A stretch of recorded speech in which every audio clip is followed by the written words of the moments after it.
Hello students, welcome back to the online lecture series of BSc Part 1st Bio of MDS University Ajmer. In paper 1st, we are studying about fossils. In the previous lecture, we studied about what are fossils and their types. Today, we will study about the formation of fossils. Now, imagine a situation where an animal dies on an open hill slope or in an open plain or even in a dense forest. What would happen?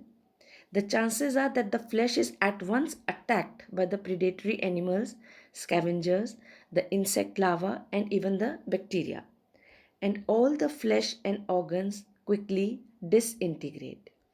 Even the bones and shells are exposed to these destructive forces and are decayed. The wood, the leaves, and the fruits of plants suffer a similar fate. But sometimes some of these terrestrial animals either die in the sand near the stream or in a stream bed, and they soon become buried in the sediment and water. Their soft parts gradually degenerate and the bones are gradually replaced by the mineral matter. Even by the eruptions of volcano, the animals and plants found in their vicinity are buried in its ashes. Similarly, petroleum springs, amber and resins from trees, sand and ice also preserve the organisms unchanged. So, the formation of fossils includes a succession of several such events under specially favorable circumstances, and a number of media help in the preservation of animal or animal parts. The different processes of fossilizations are: the first is the preservation of the entire organisms. Under exceptionally favorable conditions, the entire animal might get preserved in remarkably good condition, retaining even the finer details of the soft parts. These methods of preservation are: first, the preservation in ice. In the nature's cold storage warehouse, notably in the Arctic tundra of Siberia, the entire animals get frozen and may be preserved in the ice in remarkably fresh condition for thousands of years. The bones as well as the flesh, they remain unchanged because bacteria and other destructive forces fail to work at such low temperatures. The two ice fossils obtained were the Lena Delta in 1790 and from Siberia in 1901. Then comes the fossils in petroleum springs and effluents. Organisms are also fossiled in oil saturated fields. Animals trying to cross the springs of petroleum or the pools of sticky tar or even the viscous asphalts get entrapped and become entombed. The remains of the extinct rhinoceros, insects, birds, and small mammals have been recovered from the very waxy oil saturated soils. The best example of such preservation is at the Renko La Brea, now situated in Los Angeles. The third type of preservation of the entire organism is the preservation in resins and umbers. Usually, insects get entangled in the sticky secretions of trees like resin, secreted from the conifer trees growing along the Baltic coast over 30 million years ago. On exposure, resin hardens and changes to umber, and with it, the entangled insects are preserved forever. Such fossils are so perfectly preserved that their colors and even the minutest histological details are as clear as they are seen in the freshly fixed specimens. Then the second type of fossilization is petrifaction. Petrifaction or petrification is the commonest method of fossilization. It includes the burial of organisms in the sediments that are continuously deposited on the floor of oceans and other large water bodies. It is a process of complete mineralization of the original structures of the organism, like the plants, the bones, or the shells, by which more or less the original material is preserved. The entire animal or plant is encased by the rapid deposition of silica or of calcium or of iron. It takes place by the immersion in spring or by means of percolation of groundwater, which has silica or calcium carbonate or iron in caves or the margins of limestone beds. The solutions infiltrate the porous bones and shells, depositing their mineral content in the pores and open spaces of the skeletal parts. This process is called petrifaction or permineralization, and the fossil that is produced in this manner is called petrifaction.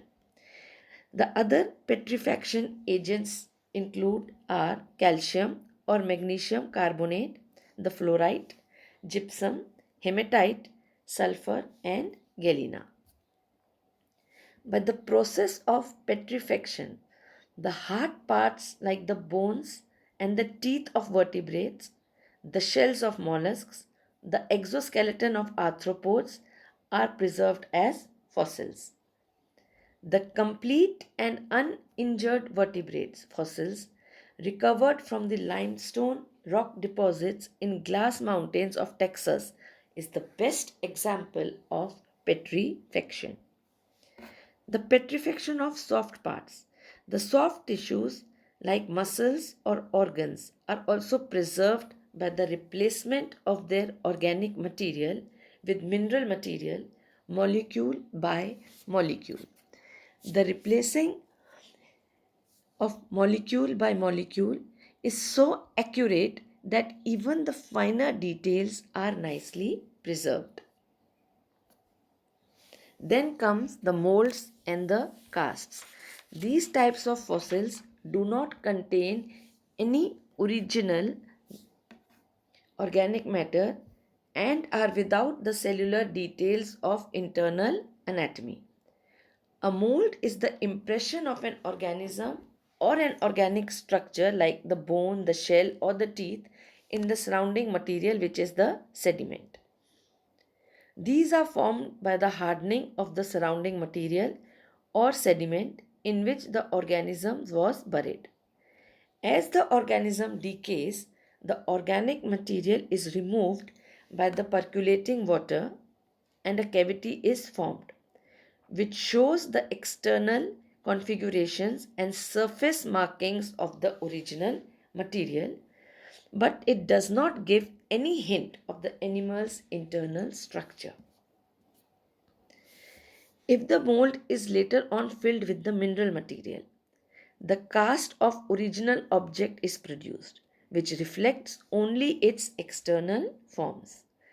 The natural molds and casts form a very large proportion of fossils that are found in sandstones and limestones. The, na- the natural molds of several men and dogs, whose casts have been produced by the plaster of Paris, have been found in the ancient ash covered town of Pompeii. Then comes the tracks and trails. While moving, the tracks, that are the footprints of the organisms, were left in the soft, moist mud. This got hardened into rocks, preserving the prints. From the study of tracks or the footprints, important informations can be gathered, like the shape and size of the foot of the animal, the length of the limbs, the foot posture, the type of gait of the moving animal, the body structure, and the body proportion. In 1948, the tracks of the amphibian were discovered near Pittsburgh, Germany, from Pennsylvania period.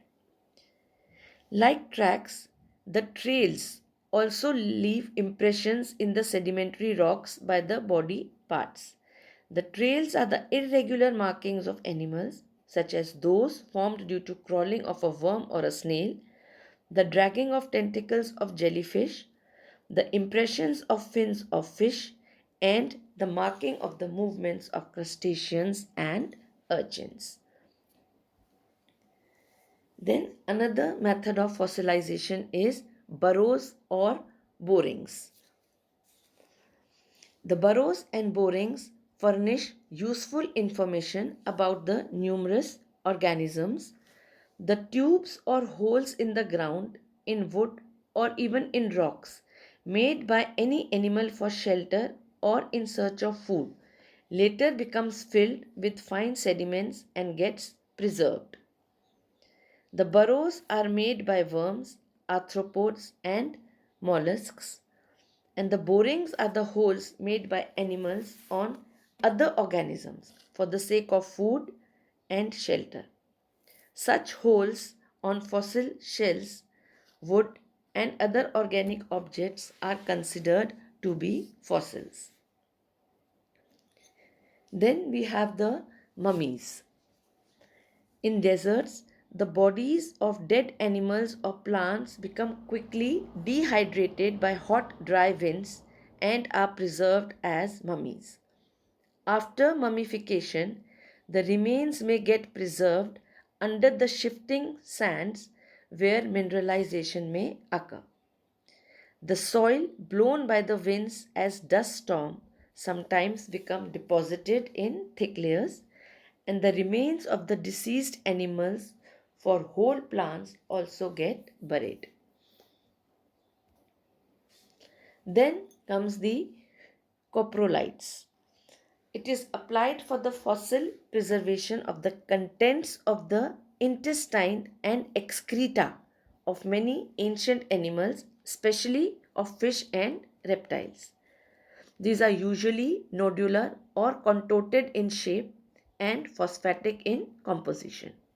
Sometimes the unavoided intestinal content preserves the outline and extent of the alimentary canal. For example, the carboniferous nodules of the several salamander forms. The recent deposits are known as guano, which are largely the excreta of seabirds of the marine mammals as seals. So, these are the ways in which fossilization took place or fossilization takes place.